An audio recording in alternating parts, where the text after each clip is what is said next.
Alright guys, it's that time of the day. Another video from Seabass, and again, the pretty successful Pioneer ND-BC8 reverse camera.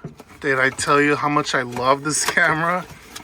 I absolutely love it. And here's the thing guys, I don't know if these were not sold that well or what, but if you go on eBay, you will find like these resellers. I think they're like the Amazon pallet sellers that will get like 200 of these or something ridiculous, and then they'll post them for sale on eBay for like $40 to $50 and just put it as like manufacturer refurbished or whatnot. I actually got two of these at $50 each. So, and you can see, I mean, this looks pretty new to me. It doesn't look like it's ever been installed, doesn't look like it's ever been touched with.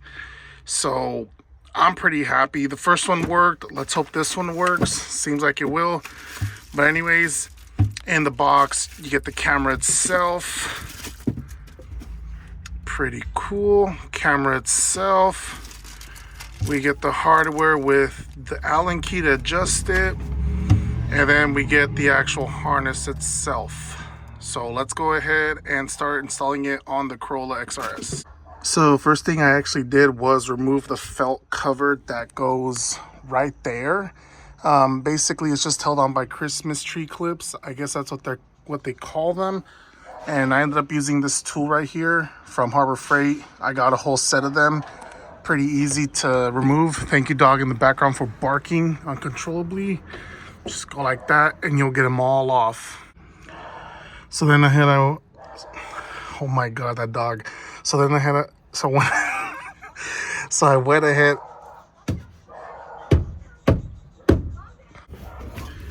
Let me tell you guys something about making YouTube videos.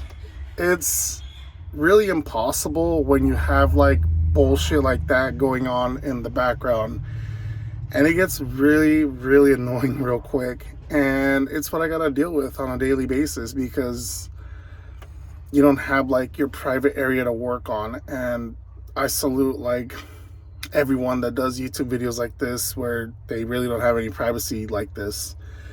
And I wish I had my own garage where I could just do this peacefully in the quiet, but I can't. So thank you for those that watch to the end of my videos. I really appreciate it. And to those that comment about my birds in my backyard. Back to the video. So I already went ahead and removed the 3 nuts that hold the license plate garnish. And we're going to need to remove that because we need to send the wire through it. But basically you have one stud right here, and then the 2 right here for the lock cylinder. And then we're gonna have this clip right here that we need to squeeze in, and then the whole garnish should pop out. So I forgot there's another clip in the middle. Went ahead and squeezed the tabs in, and I was able to get the garnish off. So a lot of you were commenting on my previous install for the Celica as to why I drilled another hole. That, oh, my installer sent it through the license plate light thing right here, that I guess they drilled a hole and whatnot. I live in California, guys. I barely get any sort of rust here, and frankly I just think it's fine because I put RTV on it afterwards. And so I think that's what I'm gonna do again. I'm gonna drill a hole right here because this is where the camera's gonna go. So I think I'll be fine. Won't hurt the value of the car.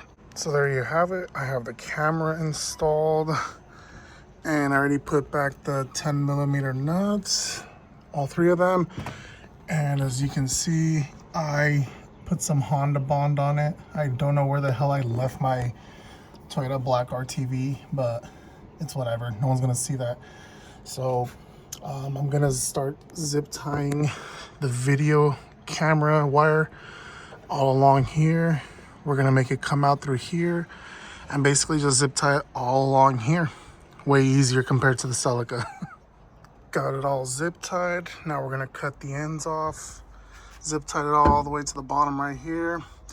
And I think I should have enough length to send it with the trunk release handle that's inside. So I'm gonna just fish it through the same way that's going. So I removed the weather stripping and I was able to tuck in the wiring harness for the camera all along here. You could zip tie it onto the big harness that's there, but I chose not to.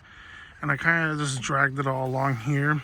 Popped off this panel, discovered that the underside of my carpet is incredibly dirty, so I'm probably gonna have to clean this off or take this all off anyways at a later date. So then I'll clean it up and zip tie it to that big bundle of wires. But then I got the harness coming off from here, and here's that piece. So we're gonna merge right here, probably inside right here. We're gonna merge both wires and then just keep going all along the door sills of the vehicle.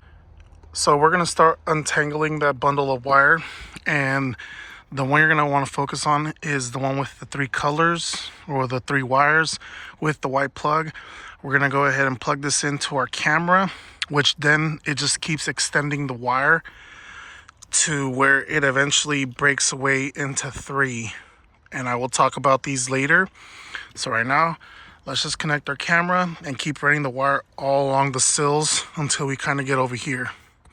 So I already got this side all situated, and as you can see, I kind of did clean it up a little bit because I know a lot of you guys are going to be complaining, Seabass, you have a dirty car. So anyways, as I was starting to run the wire over here, I noticed something. I think I have like an aftermarket like alarm of some sort. I don't think this is original.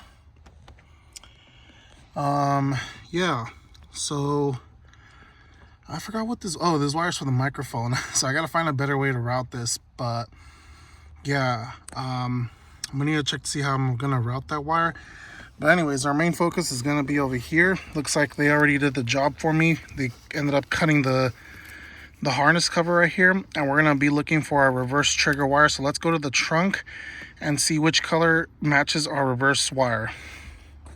So we're gonna look for this black on red, which is going to be our positive, because the black on white is typically a ground. This harness, you're going to have 3 splits.